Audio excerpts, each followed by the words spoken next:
Some of you felt that a little bit too much, perhaps. Some of you might think it's not your middle name, it's your full name. If you're known by a little short name, it's your full name. If you know. Yeah, not Chris, but yeah. Then you know you're in trouble when your full name is used. We know when we've done something wrong, don't we? And sometimes we know when we're going to get told off by whoever it might be, whether it be a parent or someone else, because they speak to us in a certain way. They might use that full name or whatever it is. They speak to us in different ways. And we know how that's going to be. We know what's going to come when someone tells us off, or when those repercussions come because of whatever it is we've done wrong. Isn't it interesting how actually God deals with us differently when we come to God and confess and say, look, we've done something wrong. When we come to God, we might expect God to turn to us and say, look, you've done this wrong and this is what's going to happen.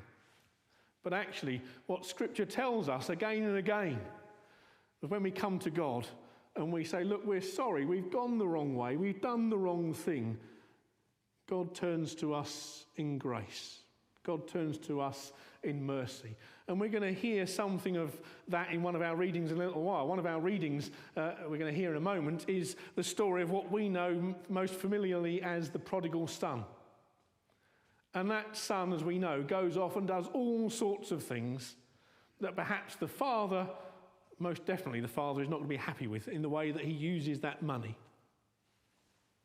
And he comes back, finally, recalcitrant, repentant, seeking just to at least do something on the father's estate so that he knows he's going to be fed and have somewhere vaguely warm to live.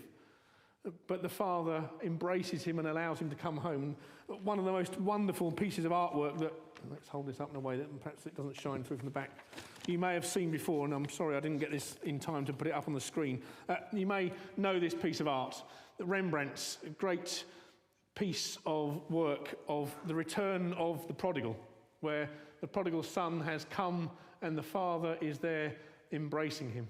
And you've got the prodigal who is in rags and tatters, and the father in his great finery is there embracing this son, just welcoming him back. It's one of Rembrandt's famous pieces of art.